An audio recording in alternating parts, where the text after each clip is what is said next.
And now, a passage from Oxford, Mississippi by Medford Evans. 1. Oxford is the home of the University of Mississippi. It is therefore one of the most important towns in the state, and within the state, one of the best known. Outside Mississippi, very few people have ever heard of it. College towns seldom get much recognition. New Haven and Cambridge and Chapel Hill and Oxford, Mississippi are like husbands of famous women. North central Mississippi, including Lafayette County, of which Oxford is the county seat, is a sparsely settled region. The land is not so rich as either the fabulous Delta to the west or the fertile prairies to the east, and low, rolling hills of red clay, gully-scarred where trees have not checked the rainwash, prevent farming on an extensive scale. Sawmills are of little importance, though Lafayette County is plentifully timbered. The good land in the valleys is not farmed with any high degree of efficiency or industry. New students at the university, especially new students from South Mississippi or the larger towns of the Delta, are shocked at the lack of material prosperity in the county and blame such regions for the reputation for backwardness they have heard Mississippi has. To the newcomer from out of the state, they say, "You ought to see Gulfport, or Laurel, or Vicksburg." But there is more of value in Oxford than most of them are likely to carry away, a better opportunity to escape provincialism, for instance, than most of them have had, and through town and country runs a quiet, forested beauty. These students like Oxford before they leave. The town is built around a square, a place where on Sunday one might sleep without being disturbed, and on Saturday shout without being heard. In the center is the courthouse with white columns and a place to pitch horseshoes, before it a stone Confederate soldier. Above the surrounding trees rises the courthouse tower with its four-faced clock visible from all over town. Each face of the clock keeps different time, and all 4 hours are different from both Western Union and University time, which in turn invariably disagree with each other. Time in Oxford is either a great bother or none at all. Between Oxford and the university run the tracks of the Illinois Central, the only railroad in Lafayette County.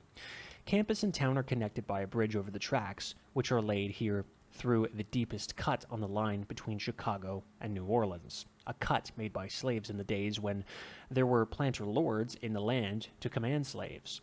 University and Oxford are not legally one community. They have separate post offices, and the school itself is outside the corporate limits of the town, being governed by the chancellor as representative of the state. But the two communities are immediately adjoining. They use one telegraph office, one depot, and the same business houses. Practically, they are a unit. Oxford is an old-fashioned town. It is like a man so conservative that he changes his manner of dress only when tailors quit making the kind of clothes he has been accustomed to, and which the rest of the world has deserted. There is still a law in Oxford that one shall not drive a self-propelled vehicle on the streets. Together with this unrepealed statute are later laws regulating the speed of automobiles and providing for downtown parking space. No one bothers his mind about such a situation, as indeed there is no reason why anyone should. Oxford is small, but it has been voted the cleanest town in the state.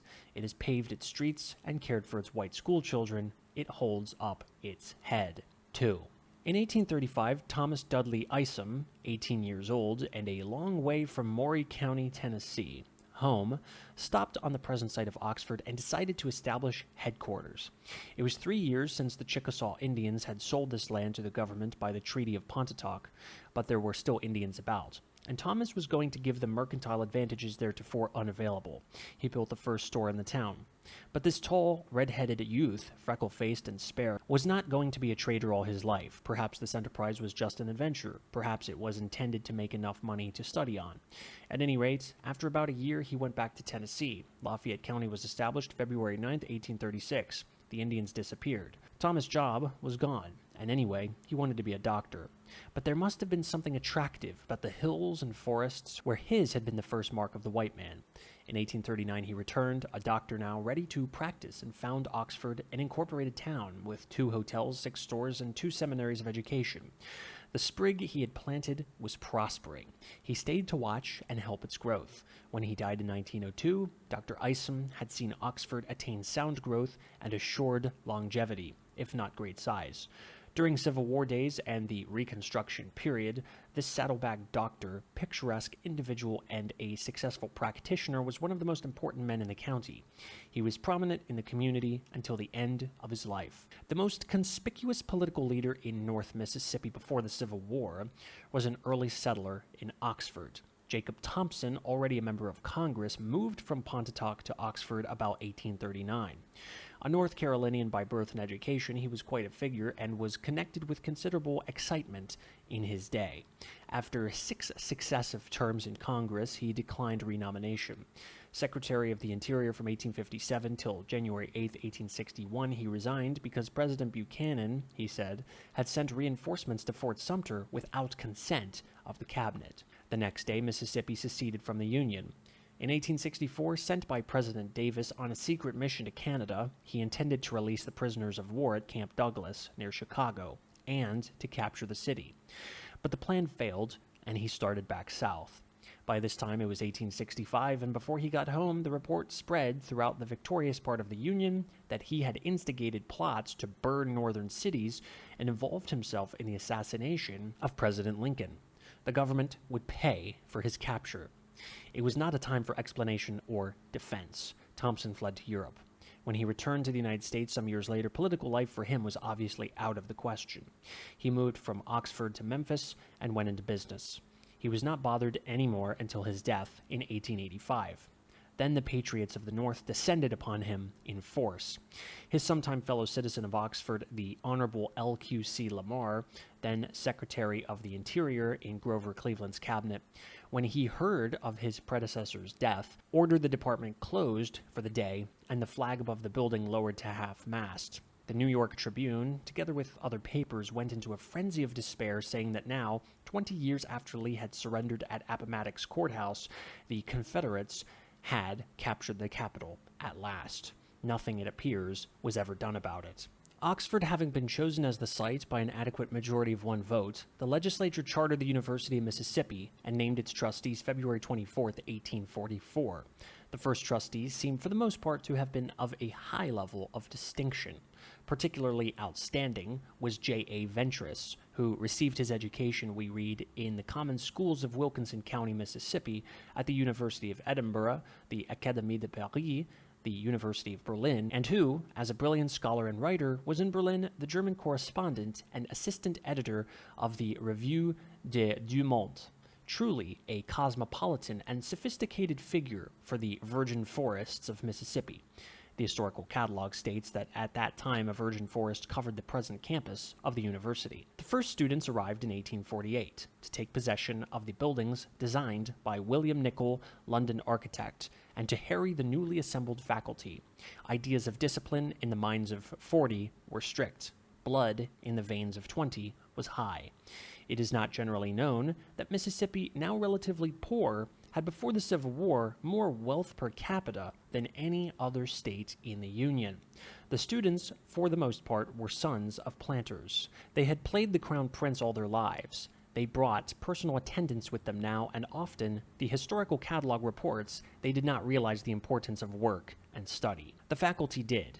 They ruled. The hours of study shall be from sunrise till breakfast, and from 8 o'clock till 12 p.m., and from 2 till 5 p.m., from the commencement of the term to the 15th of April, and from 7 to 12 p.m., and 2 till 5 p.m., from 15th April to the close of the term. There were morning and evening prayers. The faculty, said the rules, shall attend both.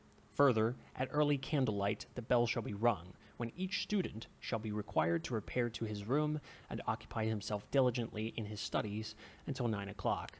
It was a misdemeanor in any student to be absent from his room after 9 without permission. With rules like this and the woeful fact reported of the students that their ideals of college life included much more of frolic than of labor, it is small wonder that the records of the first faculty meetings indicate a considerable exercise of disciplinary power, and that sometime Chancellor Waddell is cited to the effect that no more crude and disorderly set of young men ever assembled in any college.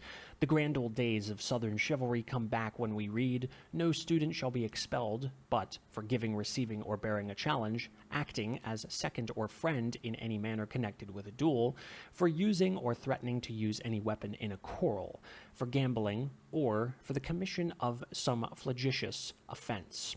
Yet out of its turmoil, the university, it is recorded, produced respectable and upright citizens. Augustus Baldwin Longstreet and Frederick Augustus Porter Barnard, in turn, dominated the university in the years before the Civil War, and were perhaps the two most famous chancellors the university has ever had. Judge Longstreet, a Georgian, a graduate of Yale, and a man experienced as a lawyer, politician, and Methodist circuit rider in his earlier days, wrote Georgia Scenes, of which Poe wrote in the Southern Literary Messenger. The whole anecdote is told with a raciness and vigor which would do honor to the pages of Blackwood. This very humorous and very clever book forms an era in our reading. We will give it a niche in our library as a sure omen of better days for the literature of the South. F.A.P. Barnard, born in Sheffield, Massachusetts, and also a graduate of Yale, advanced the University of Mississippi greatly by broadening its curriculum and increasing its equipment for scientific study. Later, he was president of Columbia, which he is said to have found a second or third-rate college and left one of America's leading institutions, and with which he is eponymously connected by the existence of Barnard College for the education of women. Dr. Barnard always advocated educating women. In 1861, the young blood of Mississippi leaped at the crackle of arms from Fort Sumter. A company was formed, the University Greys, and in all, 4/5 of the students joined the Army of the Confederate States of America. In the fall of the year, the institution closed for lack of students. Most of these young patricians on vacation were killed, a far larger percentage than that of men killed in the Army as a whole. The war was upon Oxford. 3 skirmishes took place here. 36 miles away was the Battle of Holly Springs, and General A.J. Smith, on a foray from Tennessee in August 1864, burned all but one of Oxford's business houses. After Shiloh, the Southern Army sent its wounded and dying to the university, furnished as a hospital with the mattresses, beds, and cots of the citizens of Oxford. Dr. Isom, the first settler, now an Army surgeon, here received and treated 1,500 men.